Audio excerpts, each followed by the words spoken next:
Welcome back. In this video, I will guide you how to reduce bottom margin in Word. Adjusting the bottom margin in Microsoft Word is usually a quick fix, but the steps changes slightly depending on whether you want a specific measurement or just a quick visual tweak. So the best method if you need to set the margin to the specific size. So for this you need to go to the layout on the top menu bar and click on the margins and click on the customs margin. So under the margins, you will see that here is the bottom margin.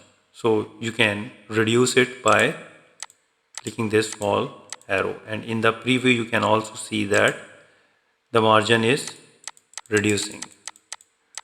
However, the value you are decreasing, the margin is. So if you want to apply it to the whole document or this point forward, but you need to apply the whole document, click OK.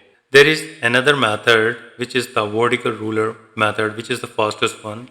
So now scroll to the bottom of your page and on the vertical look for the boundary where the gray area margin meets the white area working space.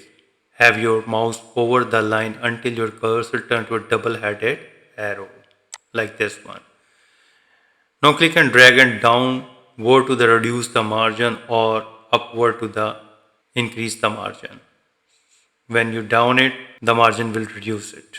So with this way, you can easily reduce bottom margin in Word. If you think this video is helpful, please support my channel. Thanks for watching.